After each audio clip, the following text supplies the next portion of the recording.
ဒီကနေ့ကျွန်တော် recap ပြီးမဲ့ဇာတ်ကားကတော့ PM မှန်ကိုအခြေခံထားတဲ့ Lion 2016ဆိုတဲ့ဇာတ်ကားကောင်းတကားမဲ့ဖြစ်ပါတယ်ခင်ဗျာဇလန်အစမှာတော့မောင်မောင်ဟာလိပ်ပြလီဒီနဲ့စော့ကစားနေပါတယ်အဲ့ဒီချိန်မှာဇော်ဇော်လူခေါ်တဲ့သူ့အကူဟာသူ့ကိုလာခေါ်လိုက်ပါတယ်သူတို့နှစ်ယောက်ခါယထာလန်းစီကိုလာပြီးပြေးလွှားနေတဲ့ယထာတစ်စင်းပေါ်ခိုးတက်ခဲ့ပါတယ်ပြီးနောက်ယထာကတင်လာတဲ့ကြောင်မီသွေးဒီကိုခိုးယူနေတော့မှယထာဆောင်ကသူတို့ကိုတွေးခဲ့ပြီးလိုက်ဖမ်းมาတော့တယ်ကန်ကောင်းစွာနဲ့ပဲယထာကဥမစ်လွင်ကောင်းလဲကိုဝင်သွားတာကြောင့်သူတို့နှစ်ယောက်ကယထာဆောင်လက်ကနေလွတ်မြောက်လာခဲ့ပါတယ်ပြီးနောက်ရလာတဲ့ကြောင်မီသွေးတွေကိုဈေးမှာသွားရောင်းခဲ့ပါတယ်ဈေးမှာမောင်မောင်ကဂျလေဘီမုံဆွိုင်ကိုမြင်ပြီးဂျလေဘီမုံစားခြင်းကြောင့်သူ့အကိုဇော်ဇော်ကိုပူစားတော့တယ်ဇော်ဇော်လည်းပိုက်ဆန်မလောက်ကြောင်းနောက်ဆိုသူ့ကိုအခု200လောက်ဝယ်ကျွေးမိသူကြောင့်သူ့ညီကိုကတိပေးခဲ့ပါတယ်သူတို့ကကြောင်မီသွေးရောင်းပြီးရလာတဲ့ငွေကိုနွားနို့ညက်ထောက်ဝယ်ပြီးအိမ်ကိုပြန်လာခဲ့ပါတယ်အိမ်မှာအမေကညီမရှိနေပါတယ်မမောင်ကဝယ်လာတဲ့နွားနို့ကိုသူ့အမေကိုကမ်းပေးလိုက်ပြီးအမေကခွက်နဲ့ထည့်ပြီးသူတို့မောင်နှမ3ဦးကိုတိုက်ပါတယ်နွားနို့ကိုဘေကရတာလဲမေးတော့ညီကိုနဲ့ကဘာမှပြန်မပြောဘဲပြုံးတာပြုံးနေခဲ့ပါတယ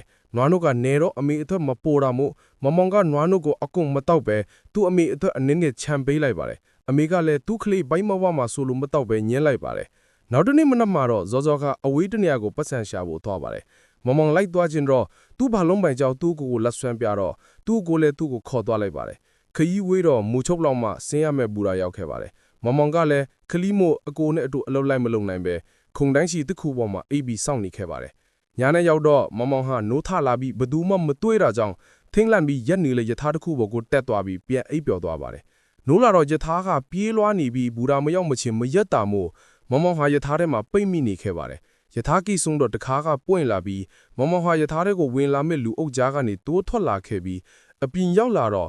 သူနေတဲ့မြို့ဖြစ်တဲ့ကာနာဒလာကိုပြောပြီးလူတွေကိုလိုက်မေးတော့ဘသူမှသူ့စကားကိုနားမလဲပါဘူးပြီးတော့အမင်းတနေရာဘောကိုတက်ခဲ့ပြီးသူ့အကိုဇော်ဇော်နာမည်ကိုအော်ခေါ်နေခဲ့ပါတယ်ပြီးတော့လက်မှတ်အယောင်ဌာနကိုတွားပြီးကာနာဒလာလို့ပြောနေခဲ့ပါတယ်သူပြောတဲ့စကားဟာဟင်ဒီဘာသာစကားဖြစ်တဲ့အတော့ဘသူမှနားမလဲပါဘူးလက်မှတ်ရောင်းတဲ့လူကဘင်္ဂါလီစကားပဲနားလဲတော့ကိုနောက်တဲ့ထင်ပြီးမောင်းထုတ်လိုက်ပါတယ်မမောင်လဲဘူရာတဲ့ကိုရှောက်သွားနေခဲ့ပြီးအင်ချီရမဲ့လူတွေနဲ့စုံခဲ့ပါတယ်သူ့ကိုအခင်းမြပေးတာကြောင့်မမောင်လဲအခင်းဖောင်ကိုအိပ်ပျော်သွားပါတယ်ခဏနေတော့လုံဂျုံဟီဒီကအင်ချီရမဲ့ကလေးတွေကိုလာဖမ်းတော့မမောင်လဲပြေးရကကန်ကောင်းစွာနဲ့ပဲလွတ်မြောက်လာခဲ့ပါတယ်ရက်အနေငယ်ကြတော့မမောင်ဟာစားတောက်ဆိုင်တယ်မှာအစားစားနေတဲ့လူတယောက်ရဲ့ပုံစံကိုလိုက်တူနေခဲ့ပါတယ်အဲ့ဒီလူကမမောင်ကိုရဲစခန်းစီကိုခေါ်လာပါတယ်ရဲစခန်းကလည်းသူ့အကြောင်းကိုလူပြောက်ကြော်ညာပြီးမမောင်ကမိဘမဲ့ကိဟာတဲ့ကိုကြောင်းလာပါတယ်ရက်အနေငယ်ကြတော့ဂေဟာမှုကမမောင်ကိုခေါ်တွေ့ခဲ့ပါတယ်လူပြောက်ကြော်ညာကရက်ပေါင်းများစွာကြာနေတော့လဲတုံးပြန်မှုမရှိတာကြောင့်မမောင်ကိုမွေးသားတင်တဲ့နိုင်ငံကမိသားစုရှိတယ်လို့မမောင်ကိုတိုက်တွန်းပါတယ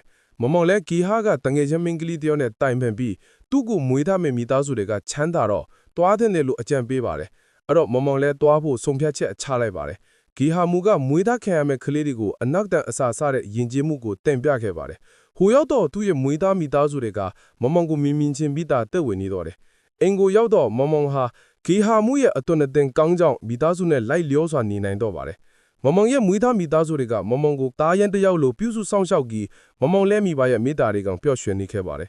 ်အိမ်တော့မမောင်ဟာအရွယ်ရောက်လာခဲ့ပါတယ်အိန္ဒိယလူမျိုးတငယ်ချင်းအိမ်ကိုအလဲသွားတဲ့အိန္ဒိယအစားစားနေတဲ့အချိန်သူငငယ်ကစားချင်နေတဲ့ဂျလီဘီမုံကိုတွေ့ပါတယ်အဲ့မုံကိုမိကြီးတော့ငယ်ဘွားအမတ်တရာကိုပြန်မှတ်မိတော့တယ်မမောင်ကသူ့ရဲ့ငယ်ဘွားဖြစ်စင်ကိုတငယ်ချင်းနေနဲ့တိုင်ပင်ကြည့်တော့Google Map ကိုတုံးပြီးရှာလို့ရကြောင်းအကြံပေးတော်တယ်မမောင်လဲအိမ်ရောက်တော့ Google Map ကနေယထာလန်အတန်းသူ့နေခဲ့မြို့ရဲ့တီးလေရောင်ရှာပေါ်တော်တယ်အဲ့အကြောင်းကိုမွေးသားမိခင်တီးတော့အမေကခလေးယူလို့ရပေမဲ့ကမ္ဘာပေါ်မှာလူဦးရေများပြားနေပြီလေအဲ့တော့အကူကြီးလိုဟတ်တဲ့ခလေးကိုပဲမွေးတိုက်ခဲ့တာထက်တယ်လို့ပြောတော့မမောင်လည်းမျက်ရည်ကျရပါတယ်လာတော့လာမမောင်ခါသူမရှာဘူးတီးတဲ့နေရာကိုထူးဆန်းလာနေပဲသူငယ်ကခုံတန်းရှည်ကနေနူးထလာတဲ့အချိန်တွေ့ခဲ့တဲ့ရေလောင်စီပိုင်းနှစ်ခုကိုမြင်ပြီးယထာလန်အတန်းရှာကြည့်တော့သူနေခဲ့တဲ့မြို့ကိုတွေ့ပါတော့တယ်မြို့နယ်မိကသူထင်သားသူဂါနာဒါလာမဟုတ်ပဲဂါနာတလိုက်ဖြစ်နေပါတယ်ငွေသားမိခင်ကိုနှုတ်ဆက်ပြီးအိန္ဒိယကိုလေယာဉ်နဲ့ပြန်ထမ်းလာခဲ့ပါတယ်ဒီကိုရောက်တော့သူတို့မိသားစုနေခဲ့တဲ့အိမ်ကိုအရင်လာရှာပြီးအိမ်ထဲကိုဝင်ကြည့်တော့ဘယ်သူမှမတွေ့ပါဘူး